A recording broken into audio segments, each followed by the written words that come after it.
Hey everyone, welcome to the Business View podcast. My name is Alex Wynne-Jones. I'm the Chief Growth Officer with Business View, and today I'll be helping moderate an important conversation with some phenomenal guests we have. Today we're going to be diving into sustainable communities, which includes everything from eco, energy, green, and environmental programs, all the way through to sustainability, innovation, and best practices for the communities of tomorrow.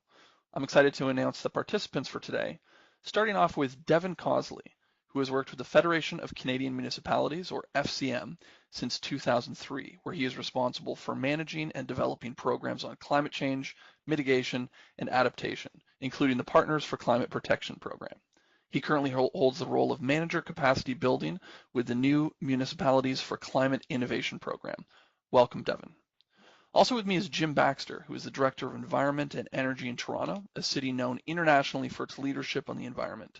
Jim's team recently led the development of an ambitious plan to cut Toronto's greenhouse gas emissions by 80% by 2050, a plan that will transform the city's buildings, transportation, and waste sectors over the next 30 years. Toronto is also a member of the 100 Resilient Cities, a global network of 100 cities leading on urban resilience with the goal of becoming one of the most sustainable cities in the world. Great to have you here, Jim. We also have Thomas Mueller, who is a founding director of the Canada Green Building Council, the CAGBC, and became president and CEO of the council in 2005. As chief executive, he leads the council's national green building strategy, programs, and standards, along with advocacy and policy initiatives. Thomas is a well-known advocate for green building and sustainable community development, and participates frequently in government and industry consultations on green development, as well as being a nationally and internationally recognized authority and speaker on green buildings. Congratulations on the 15-year anniversary, Thomas. Thanks for being here.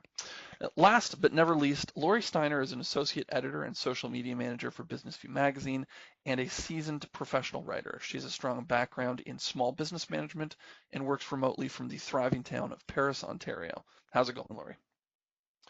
So to give everyone a bit of background, one of the key ongoing series Business View has been focusing on for the past couple of years is sustainable communities. Over the last year specifically, we've looked into Canadian sustainable communities, which we believe is setting a fairly high benchmark for the globe. So whether it's Toronto, Moose Jaw, or Welland, the feedback has been positive, optimistic, and more often than not, inspiring when it comes to sustainability. Our objective with this podcast, and hopefully more to come, is to open this conversation up to a wider audience so that both Canadian and international cities can see what others are doing and maybe even inspire some to do the same. So if it's okay with you guys, I'd like to dive right in. So the next area I'd like to talk about is recognition for some of the cities and communities in Canada. So in your opinion, which companies and or communities are true pioneers of sustainability? And maybe who are the newer companies and or communities on the cutting edge that we should be paying attention to? Anyone want to jump in? Yeah, I think one of the important parts is to really think about the innovations are coming from communities of all sizes across the country, from the biggest cities to the smallest communities, and especially as I always stop and remember that of the almost 4,000 municipalities in Canada, most of those are under 5 or 10,000 in population. So when we're thinking about innovation, often the biggest things, some of the biggest cities come to mind of what they're doing, and certainly we have the Torontos and Surreys and Edmontons and Halifaxes as some of the bigger cities that get this and have been pushing the yardstick forward for many years. We also are getting a lot of smaller communities coming on board. The Varennes in Quebec is one community where we've helped them with a net zero library building that they've developed. So maybe not the most cutting edge in a large city, but for a smaller community, certainly very new and a new approach. We have other communities like our Comox Valley Regional District out in BC. Been working through our PCT program and looking at climate change mitigation, community energy planning. So they are coming from all sizes and on different sides of the sustainability spectrum. That was excellent, Devin. Really appreciate that. Thomas, did you want to jump in? Yeah, I could maybe add to that in terms of some of the developers and that we consider to be leaders in that space. Yeah, absolutely. What comes to mind is windmill development. They're out of Ottawa. They years ago developed a project here called Dockside Green in Victoria, which was very successful. They're currently building a community in Ottawa. That's actually on the islands between Ottawa and Gatineau. It's called CB. It's a very forward-looking development around sustainability. So this is certainly, I would say, there's certainly a project that we should watch. I think the city of Vancouver has some very interesting plans on how they're trying to shape both new development and just how they are trying to get off fossil fuels and carbon emissions. They have what they call a renewable energy city strategy, and that it includes district energy systems in different parts of the city. They're going to run supposed to be run on biomass as a carbon neutral fuel. There's Canada Lands, which is I don't know if it's a crown agency, but they basically, in a way, they develop surplus federal land. They have done a number of green community developments, Canada Lands, and that includes, the Curry Barracks in Calgary have done that. And then there are organizations like, Tridel with the Metrogate community in Scarborough, and there's the Lansdowne Park in Ottawa. So it's happening all across the country. And some of the developers and landowners, they're stepping up to making that happen. So it's really good to see. That's excellent, Thomas. Jim, City of Toronto, any communities come to mind for you?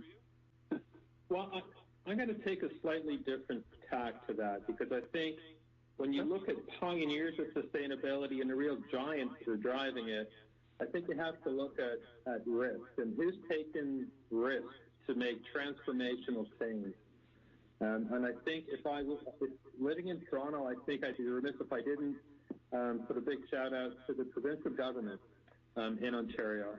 The province phased out the use of coal to generate electricity by the end of 2014.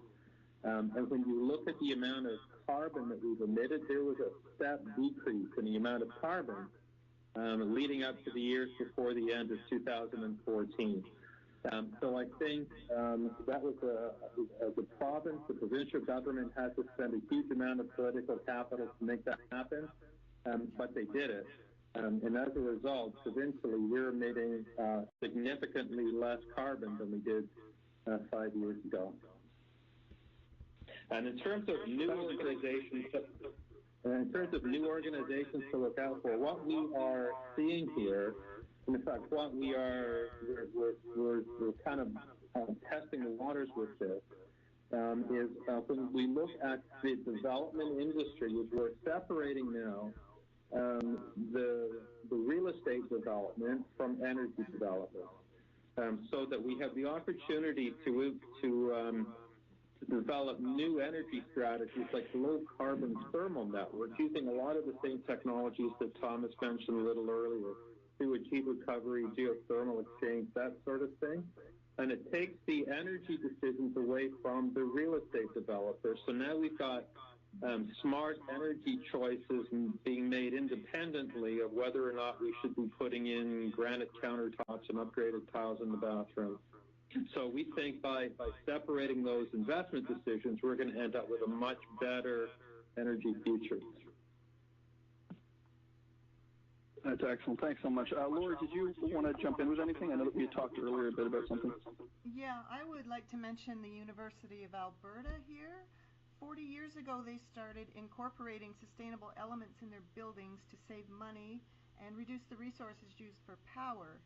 Since 1975, they've saved $350 million and seen a reduction of 2.5 million tons of greenhouse gas emissions. Now they're offering extensive research programs in sustainable practices, and a certificate in sustainability that students can actually complete concurrent with their degree. Do you think enough is being done to educate our youth about sustainability for the future?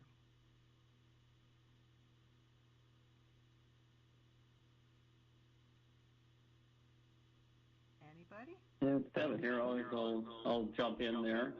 I guess the short answer is there's always more that can be done. I'm personally a big advocate of how we can integrate some more of these things into especially university and college programming. I know when I came to my undergraduate planning degree, 15 or so years ago, there wasn't really a course on, transportation that you had to take, or, innovative buildings or building standards with your fairly straightforward planning curriculum. Now is where we would need to see more of this introduced into those, traditional planning, architecture, engineering, and other programs for that kind of hits the professional side, to be thinking about the broader scope of their work and how it connects. These things can also be introduced and got the conversation going earlier into the high schools.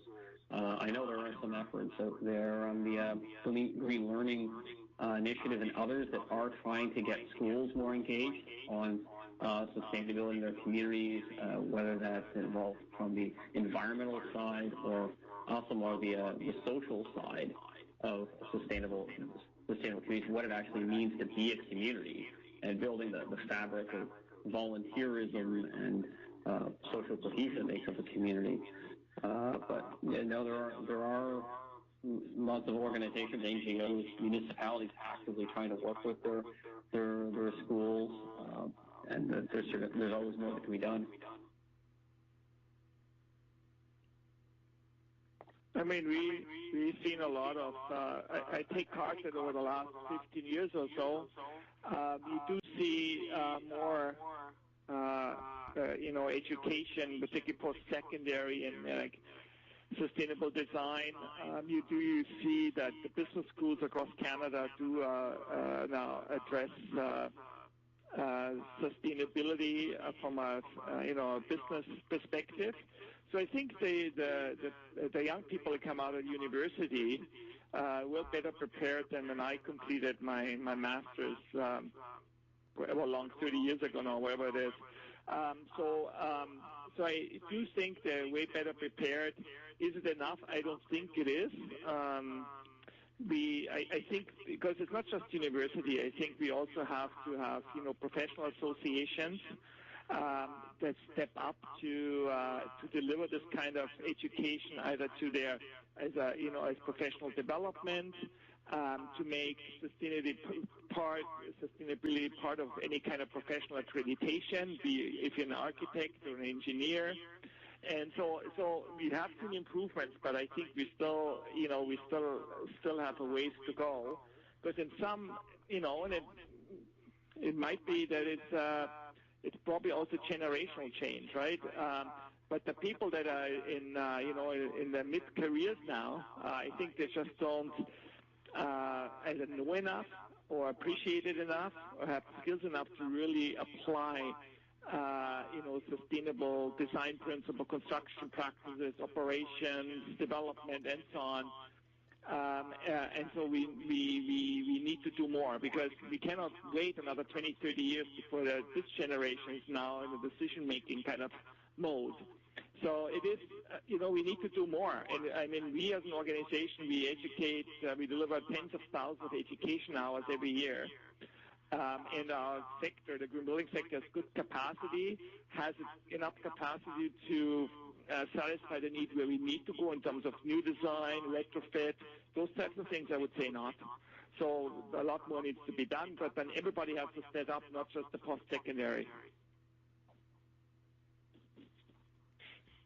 That was great time. Thanks so much. Go, please, go. Couple of thoughts from Toronto. Part of the political process in Toronto involves the reporting. Every division has to report to council through a standing committee, and at these standing committee meetings, the public has the opportunity to make presentations. And in the course of taking our plan through the council in July, we heard depositions from a number of student groups that should be doing. The University of Toronto made a very impassioned plea that we needed to be doing more. But, you know, we needed to be working towards a net zero city and not just an 80% reduction. So I think they're well there. In fact, at the same meeting, we had a teacher in the public education system brought a class of 8-year-old students to talk to us about what they thought the city should be doing to improve the environment. So, you know, I think the awareness of environmental issues and sustainability, I agree with Thomas. I think students now are a lot more aware of the issues than I think we were when we all graduated, which brings me to a second point in terms of education. And I think, you know, what's important about education is what you do with it. And, you know, I think one of the problems or issues that we've seen here that we need to address, I think, is that the engineering architectural communities, and I'll point them out specifically, and I got to point out I'm an engineer by training myself, but what we're seeing is that the specifying community is taking oftentimes the easy way out. It's often easier to specify what we know and what we've done historically than it is to take a new course of action and to take a bolder course with a new idea, a new concept, a new system, a new design. So I think the engineering community specifically needs to be more forward-looking and more assertive in how we plan, design, specify, build, and operate our energy systems. I'd like to thank everyone who's listening to this online. I'd also like to thank our guests, Thomas Mueller, Devin Cosley, Jim Baxter, and Lori Steiner. My name is Alex Wynne-Jones. For more information on Canadian sustainability and sustainable communities, please visit businessviewmagazine.com, cagbc.org, fcm.ca, or look at toronto.ca and look for the water and environmental section under services and payment. From all of us, thanks for listening. Thanks, everyone.